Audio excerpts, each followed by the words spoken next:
So I am so excited to have with me today Edgar Chekera. Do I pronounce that right? Yeah, you said it right. That's Oh, good. Most people can't, but you've got it. You got it in the bag. good start. And he is a mental performance coach. And like myself, he has a bachelor and a master's in psychology of sport and exercise. And he's also doing his stage 2 training. So soon he can call himself a sports psychologist. So it's very exciting. So maybe, Edgar, if you just would like to introduce yourself a little bit and what you do. Yeah. So as you eloquently put it together, I did a master's and a bachelor's in sport and exercise psychology, with a first in distinction, and now I'm doing my stage 2 supervised practice, which basically means I have 2 mentors with me, and we're going through this accredited route to help me basically apply sports psychology to different athletes. The way I work is I kind of focus on the performance enhancement side of things. So I use different principles like, let's say, confidence, motivation, anxiety, and addressing those using sports psychology to help basically people perform at their best, but also address those like related issues as well that people might have that impacts their performance too. So that's that in a nutshell. I've kind of worked in different fields, so a big range.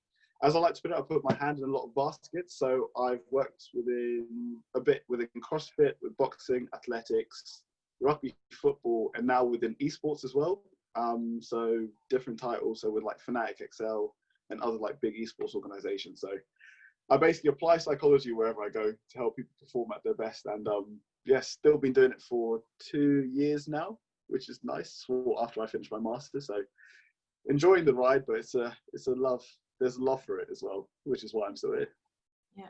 And what made you start that? Were you an athlete yourself, or how did you decide to do something like that? Yeah, so I was a rugby player before. So my main sport was rugby, but I like to play sport in so many different sports. So rugby player, I had a lot of coaches just telling me, oh yeah, be more comfortable, or don't be anxious and so on. But then I was like, okay, but how? How do I do that? It was always like the how, because you can point out the obvious, but if you don't give somebody something to actually work with, then all you're doing is pointing out the obvious and letting them think too much about it. So my goal was always to kind of look into, how can I actually improve my performance? How can I help my confidence? How can I, change how I view anxiety and so on to help me perform at my best? Another reason was just because of representation. So especially during my undergrad years, I saw there wasn't a lot of, like, let's say, black psychologists out there.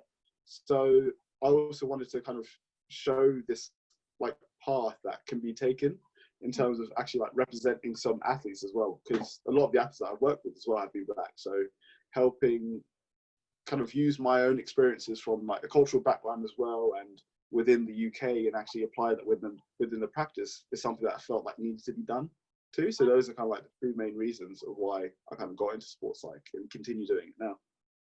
And do you feel that makes a difference, that you have a similar cultural background, or does that help you kind of connect? Or yeah, I find it helpful. As in, I was even talking to some people on my stage 2 group meeting, because we're talking about how do we know we're effective, and we talked about building relationships and all of that. But as everyone will know as well, the more similar you are to maybe some people, the easier it is to build a relationship. Not saying that if you're not similar, you can't build one, but it makes it a lot easier, because I know, let's say, some languages that the reference to, I already know what that means. I already know the impact of maybe being an African country and the values that they have there too. And then I understand them, and then that helps me a lot more. Yeah. And then, to be fair, in psychology, it's all about understanding the athlete. And if you can't understand a lot of them, and if you don't put the effort in to know more about makes it, so I've definitely easier for me, being of the same culture and backgrounds, to relate to the athletes. Yeah. And what about you? Tell me about you. Like, what got you into sports psychology and actually practicing within it? I wouldn't say similar, because obviously not as similar, but I also was a professional dancer, and I just realized all these things that I thought, like, for example, with confidence, and I was like, people were like, well, be more confident, be more this, be more, and I was like, yeah, but no one is explaining me how to do this. Yeah. And I think this is so important, that it's not just something that either you're born confident or you're not born confident. It's a skill that you can learn like anything else. Yeah. And I noticed like in dances around me, and obviously my friends and so were dancers as well, how some people seem to be really coping really well and doing things kind of naturally without maybe even without a help from a mental performance coach or anything like that. And then others were really struggling, and there wasn't really any help to get for these people that were struggling.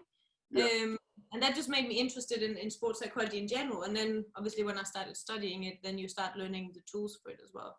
But like you said as well, I find that I can work with any athlete for any sport, but I find that it's not easier for me to help them if I have a different experience, but it's easier for me to connect with them. Yeah. So for example, if I meet a dancer, immediately we have the same trainers, we know the same coaches, we have the same experience. Immediately we have the same like common ground that just connects you. Yeah. And it makes the whole building rapport much easier. Yeah. So and of course, if you never build that rapport, they don't open up, and then you don't really get to where you can actually work on stuff. So I think that's where it's helpful, and I think that's the same kind of experience really that you have. Yeah, and so coming from, let's say, a more dance background, and me coming more from not dance background, but exploring and applying psychology in a dance way, in the dance domain, and me within sports and that traditional sports kind of aspect. What would you say are maybe some, not stigmas, but misinterpretations of what people think the sports psych support is? You mean within dancing or within sports in general? Yeah, within dancing. So let's say when you're talking to a new client within dance, right? Are there certain preconceptions or assumptions that they have that aren't actually the same as what it is to actually apply sports psych? Yeah, I think many people don't even know what it is. So they just don't even know what I do, how I do it, or what it is. And in that way, it's quite easy because you just explain what it is you do. Then sometimes I think it's seeing the value of it is a challenge. You know, they understand that it's really valuable mindset, it's really important, but actually like getting to the point where they're going to work on it and spend time and money on it is the barrier. But I think sometimes people just think that there has to be something wrong with you. Go to see any type of therapist or coach or whatever. They think that it's because you have some kind of issue and you need to fix that issue. They think you're going to make them start crying, talk about their childhood, all these things that you see in movies that psychologists sometimes do. And of course there can be an element of truth to some of those things, but really that is not what we do. We just work on performance enhancement, so it's more kind of just the here and now and seeing, okay, what is the issue, how do we solve it, and then it's not so much going back to your childhood and exploring where all those things came from. In my work, I don't know how about you. As in I'm the same in terms of that. Like, I think one thing that I kind of do a lot more now to help people understand what sports psych is use, let's say, references to other practices. So as you were saying about I'm trying to remember what it was now. As you were saying about, thinking that you only go to sports psych when there's an issue. I'm remembering now, let's say if you go to a strength conditioning coach, right? You don't go to them because you can't lift anything. You're already able to lift something, but you want to improve your ability to do it. So you kind of take a strength-based approach that's there too. So, just because I'm lifting, let's say 100 kilos in a deadlift, right, doesn't mean I shouldn't bother looking for help to lift even higher if my goal is to, let's say, be able to max out in certain lifts, right? And the same thing should go with psychology. Just because I'm, let's say, not clinically depressed or anxious every time I leave the room, or, feel like I choke under pressure, it doesn't mean that I still won't benefit from seeing somebody who works within sports psych, because they can also see, oh, this is what you do well. Do you know why you do well? And more times, some people might not even know what they're doing well.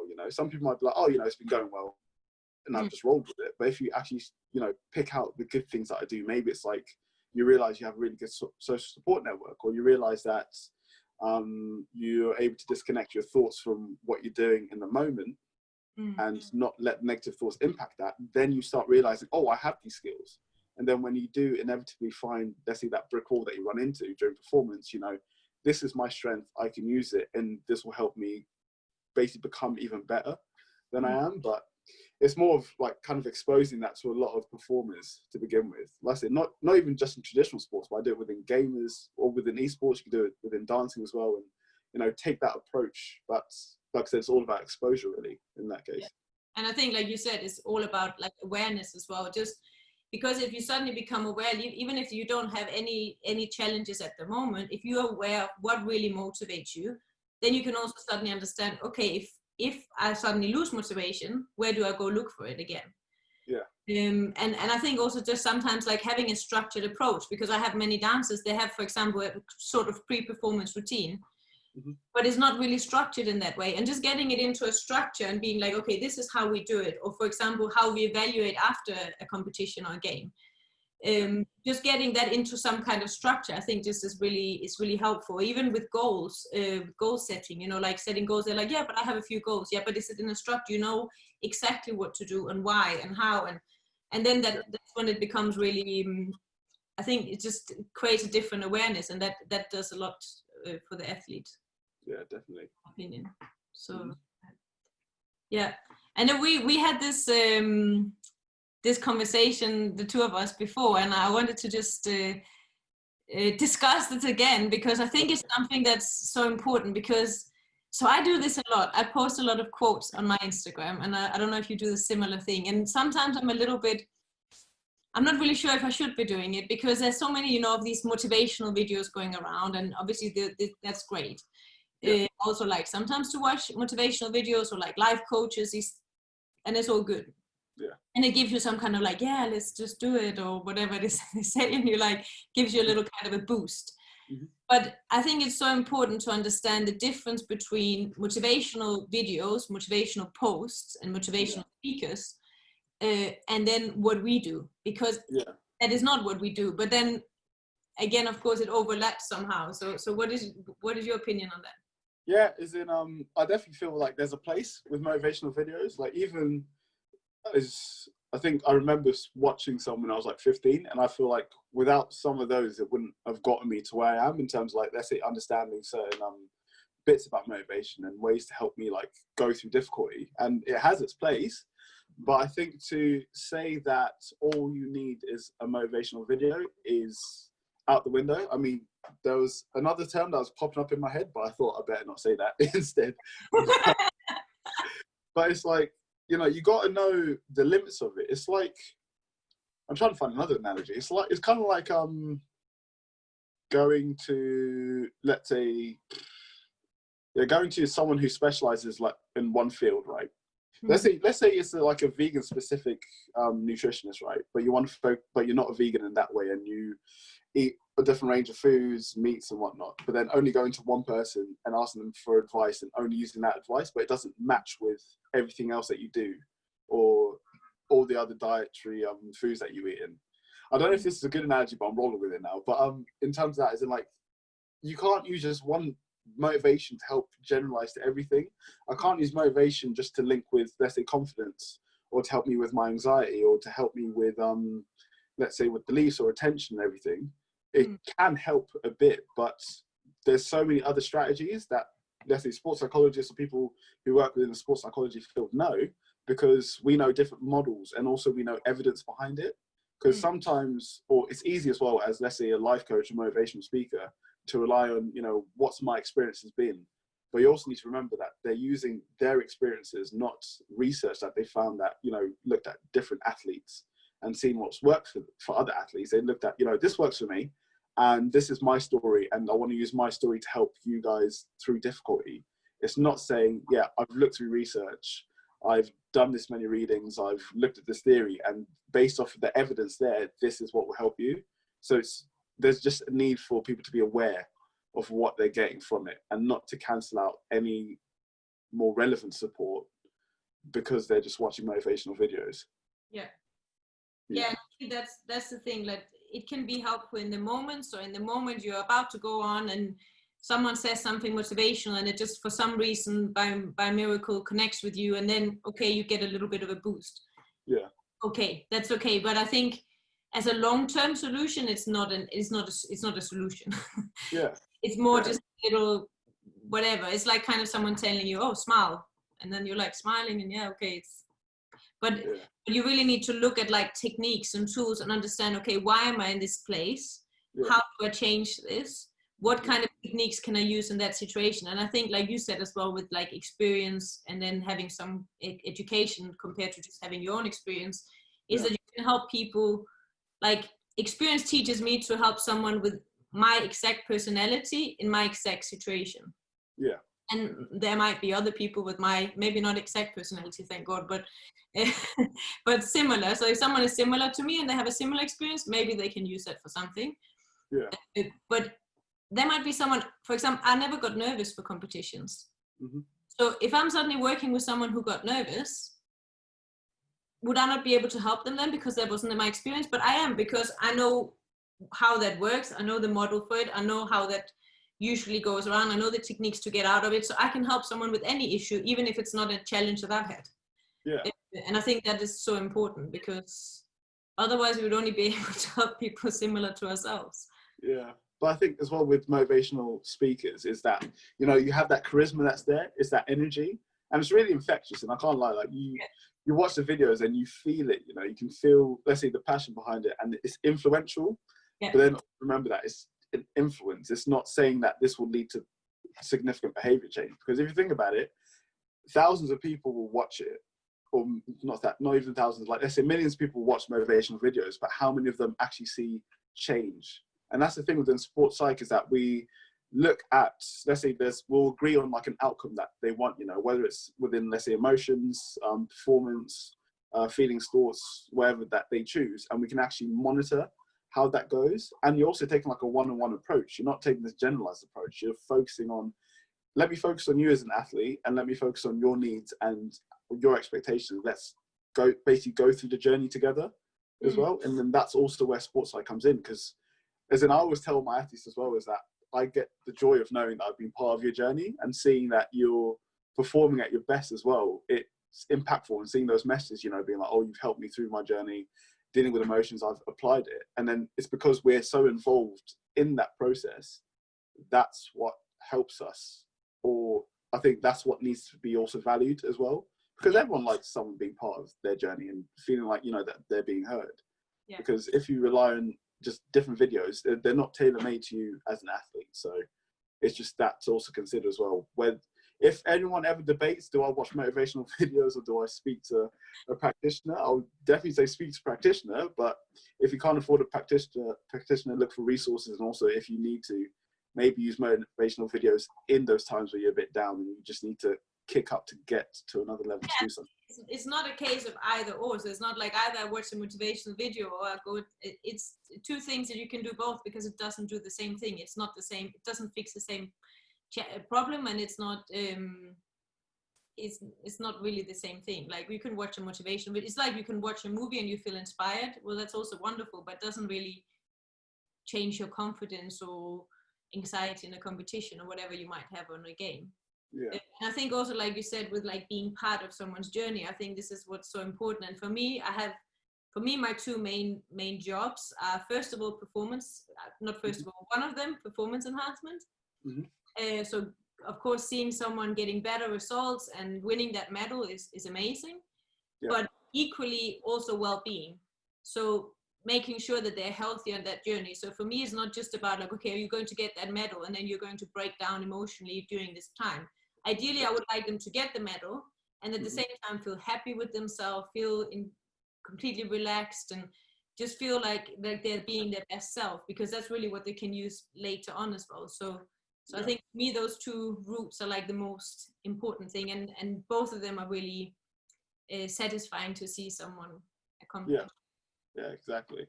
And so how have you found, how would you kind of like explain your approach then to the athletes that you have? Yeah, I don't explain my approach. Okay. Is it not like, let's say, oh, this is the ACT approach, this is how it works, but like, do you mention, you know, like how you work and how person, not like saying like, oh, this is the research here, this is the I don't say, for example, okay, I'm CPT, I do ACT, whatever I'm doing, or cognitive, or I just I'm quite changing, and also I suppose because I'm still quite young in this field, so I'm still trying out different things and see what I like best. So I don't have a particular approach that I think, okay, everything must be ACT and I'm just sticking to that. Sometimes I'll read something, I'll be like, this is so interesting and that would work really well with this client, let me try that. And then sometimes it works, sometimes it doesn't. And I think sometimes for the clients it's quite nice because I'm also very open to trying new things. And sometimes I get someone who's read something themselves and I'm like, okay, let's look into that. Let's see how we could use this for you. So I'm quite adaptable like that. But I always, of course, in the first session, I always explain kind of how I work. That, of course, anything they say to me, I cannot repeat, all the ethics with it. Yeah. And also, I usually, what I do is I would book like 5 sessions so we get a chance to work together. Yeah. And then after those, we'll reevaluate whether they think that it's helping them, or because, of course, although it's lovely to talk to people, but my goal is not to have the same client for 20 years if they don't need me. Yeah. So if at some point they get to a stage where like I have them every single week, after 6 months or a year, they might be like, you know what, now we don't need every week. We need to check in every 2 weeks, once a month or whatever, and then maybe later something will come up and then we can work again a little bit more intense.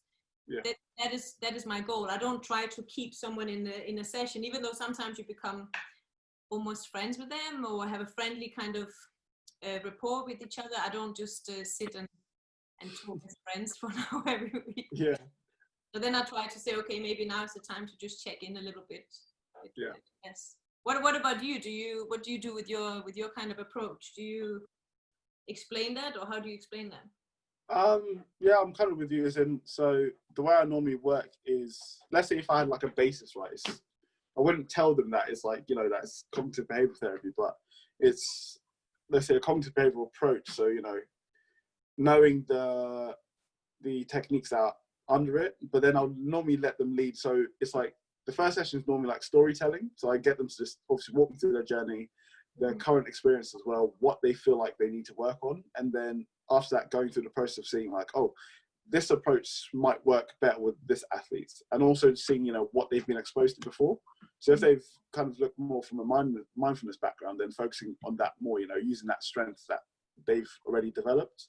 If it's, let's say, within a rational emotive behavior therapy kind of background, using that as well and looking at what works best for them, but kind of sticking around that CB approach area as best as I can. But then, like I said, if there's better approaches that work, it's either, if I do know enough about it, then I'll apply it. If I don't, then I'll read it and still try to apply it. But if I can't really do it, then it goes through a referral.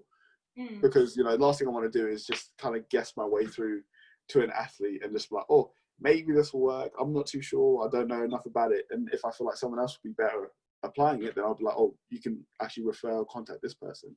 And that also links with, let's say, clinical issues or mental health issues, because I won't know enough about it to be effective in it. And like I said, there's a duty of care, right? I don't want to mess up anyone who's a client of mine or just anyone in general, and I want to make sure that they get the best support they can get. So if it's the case to refer them to someone else as a specialist, then that's also what I'll do in that kind of process as well. Yeah, and that's of course ethically what we must do as well. So if we think someone has some kind of clinical diagnosis, we should really refer them on. Of course, we can still continue working, maybe just on the sports aspects within that, but they need to obviously get that looked at. Yeah. Someone who's better equipped with it. I think probably for me as well, like I tend to stay around CBT, cognitive behavior therapy, but I think it's not strict within that, and I just think it comes natural for me, and I think it naturally works quite well with athletes because it's a very like kind of a short-term type of goal-oriented type of therapy. So I think that's why it works really well for most athletes. But I wouldn't be completely against trying something else. And I would never like explain. I would never be like, so now we're using the CBT technique, because I just think most athletes, they first of all don't know what it is, and it confuses them, and they're like, why do we need to learn about this? Yeah. It's kind of like you tell them the information that they'll need to know, not information that you don't like basically like waterboard them with so much information. And then now they're just confused, you know, because even me, like if someone was to sit down and tell me all these different like techniques that could be used or will be used, I'll just be like, okay, so which one matters for me right now, you know? Yeah. And then like keeping it, I like to say the saying anyway, keep it stupid simple, because that's how I work as well. I like simple things. It makes everything easier to remember and easier to follow. Just be really, really discreet and really simple of go, this is what we're doing, this is how you do it, and then this is how we're going to monitor and measure it. You know? Yeah. I think that's a good approach, and for me it definitely works better than type. Sometimes rarely you can get someone who's very interested in psychology and they already read stuff, and then maybe they're kind of interested in knowing a little bit more, and then I'm happy to discuss that as well, but it's not my normal approach to it. But of course, a lot of the times is what we call like kind of psychological skills training. So there will be like kind of, you know, imagery and goal setting and things, but it's like you said as well, I usually start as a starting point to see where they are. Have they already done something? Do they naturally do some kind of visualization? Quite a lot of dancers, I think they do it naturally. So they'll be like, oh, I normally before bed think about my routines. And you can be like, okay, if you're already doing that, how can we make that a little bit better? Yeah. Instead of starting something that's like completely new. If they've never tried it before, it might be a little bit alien to them. Yeah, exactly. Yeah, so I think that's a good idea. So we've talked about a little bit this before as well, like about kind of controlling emotions, because of course there's sometimes we want to in sports like kind of control our kind of internal experiences, but is that something that we should always try to do, or what is your kind of view on this? I'm getting a bit conflicted about it now, because the more I read about different approaches, and this is another thing about sports psychology, the more you read, the more you know you don't know anything, because there's just so much information out there. So originally, I remember like during undergrad and everything, I think, oh yeah, you can control your emotions, and you know, that psychological skills background of like, you know, use imagery, use self-talk to control your emotions. But now as you look into mindfulness and acceptance commitment as well, when you realize that their view is, or you have two narratives, shall I say. The traditional one, which a lot of athletes will go through, and I've experienced as well during like education, is you need to control things. You need to feel good to perform good, you know? It's like, if I don't feel good, if my emotions aren't right, then I won't perform well. So I need to control these. But then now you have this other view of, part of being an athlete is also knowing that negative emotions, thoughts, and, you know, physical feelings are going to be part of it. And when I think back as well to when I performed at my best, was times when I've realized that, you know, I wasn't, let's say in rugby, right, I'm running at people all the time for like 80 minutes and doing that like once a week. Your body's not going to feel great all the time, or barely at all anyway. And it's knowing that just because your body doesn't feel good doesn't mean you're not going to perform well, you know. It's sticking to the task, and that's more important than it is to spend your time trying to control your emotions. So I'm still conflicted, because I know there's room to be like, okay, you can control your emotions within one aspect. I'm actually performing and being in the zone. Helpful during that time to maybe move effort into focusing on the task. So don't spend all your time being like, oh, I'm nervous, or, you know, I'm not feeling confident, except that that's part of what it is to be an athlete, and that, you know, no athlete's ever going to have this glorious experience where they're just feeling like, you know, massive confidence, no nerves and anything. It's knowing that you're going to perform best when you've accepted that that's what's going on, and now you're focusing on the task and you're immersed in the task itself. So maybe that's more important than it is to, you know, go back to control your emotions in a way. So it's not. I started a little bit the same way as you. I was like, I will now be able to control all my emotions, and I quite like that. I'm quite a control freak, so I was like, lovely. I can now control everything. But I think I'm also more at night now. It's more matter of like, well, first, normally what I look at if I'm with a client is like, we look at, okay, what is the thought, what is the feeling with this, and what kind of behavior does it lead to? And then we look, well, does it harm us? Is it harmful? Is it helping us or harming us? And then if it's not harmful, well just leave it. What it is. But if it's somehow not serving us, for example, say if we get super nervous in a competition, or in a game, and it doesn't make me a better performer, then of course there's something we need to look at here. Yeah. I don't necessarily always think that I think we can influence emotions, but we can probably control behavior. Yeah. I wouldn't think that we can 100% control emotions. Yeah. And I think we shouldn't always have to. I think sometimes a problem comes when we're trying to do that. So Yeah. I would sometimes have athletes or dancers going to a competition and they're extremely nervous. And then you come up to them, they're like, are you nervous? They're like, no, I'm not nervous. I'm not nervous at all. I'm ready. And you're like, yeah, in complete denial. yeah, instead of just being like, of course I'm nervous. I'm about to go out in front of 1,000 people. Yeah. Of course, I have some physical reactions. My heart is beating faster. My hands are sweaty, whatever it is. I'm shaky, a little bit shaky. This is a completely natural feeling for what I'm going to do. It's not that I have this feeling sitting at home in my living room. I have this feeling in a situation where this is quite natural. Yeah. And then, okay, what do I do to control that situation so that I can perform to my best or control my behavior? Yeah. So do I do some, breathing exercises or whatever it is I do, and then I can go out and I choose how to behave with that. So I think I like to observe what I feel, and I choose how I behave on that.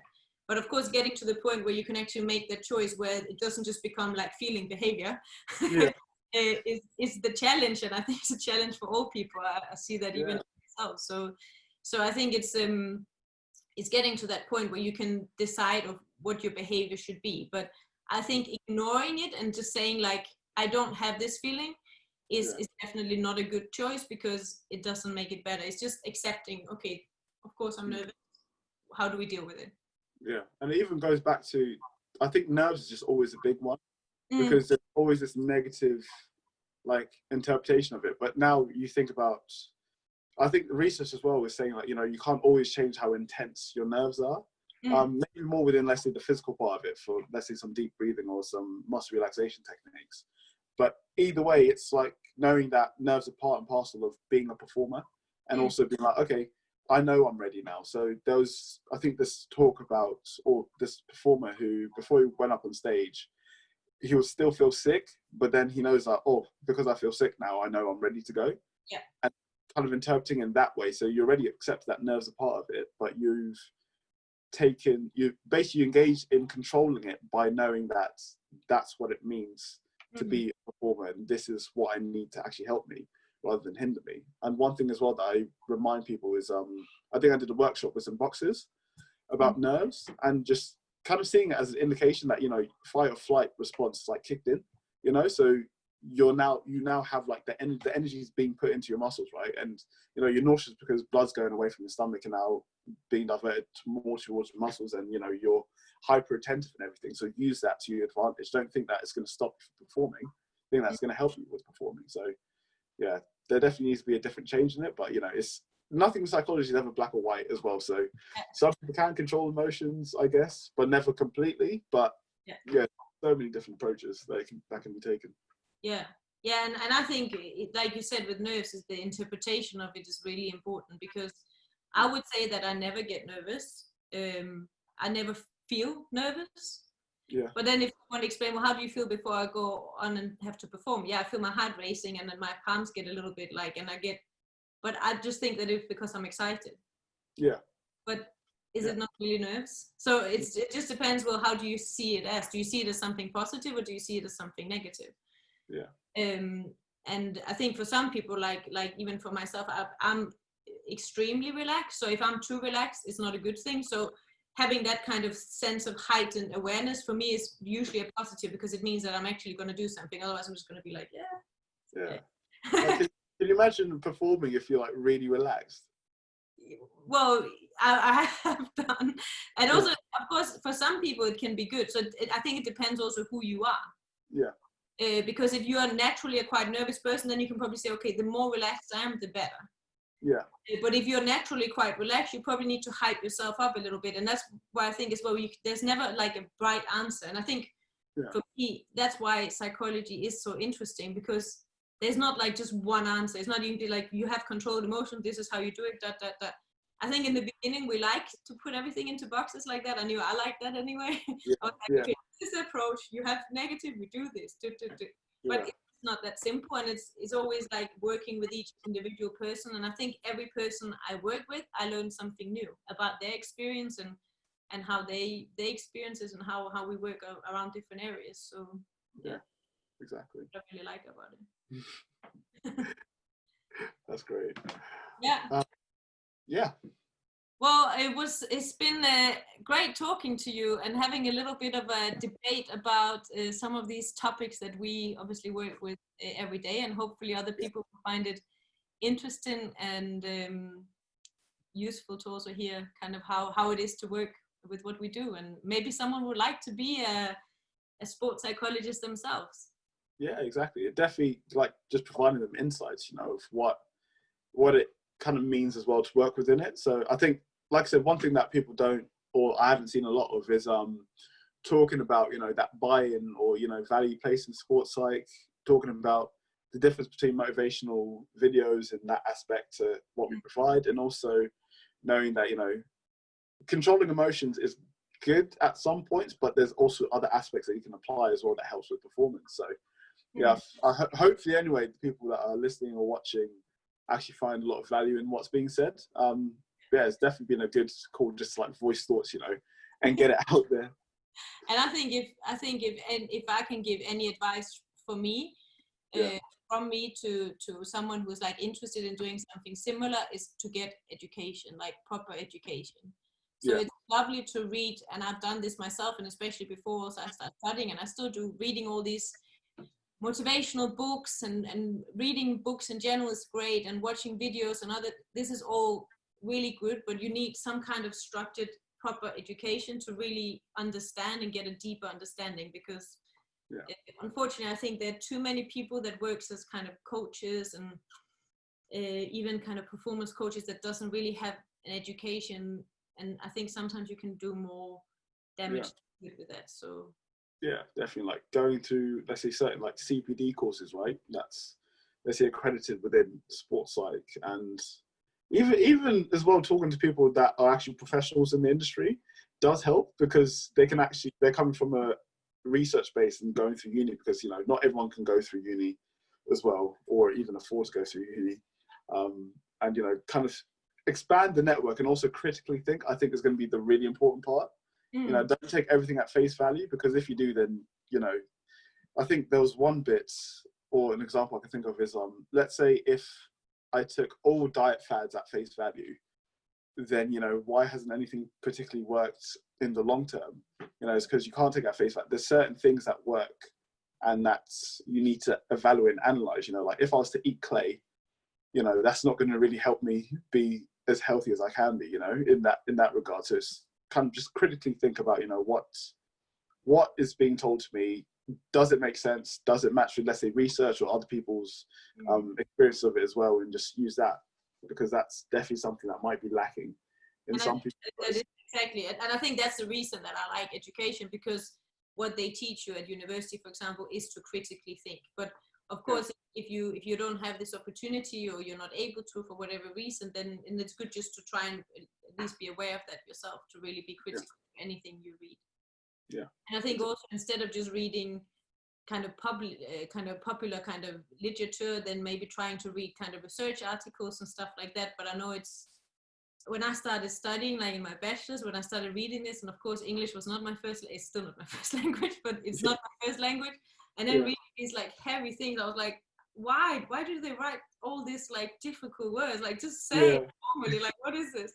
But then the more you get used to it, suddenly this is your new normal, and you're like, oh, this is an easy read. So of course it's just a matter of like persevering. Yeah, exactly. Yeah.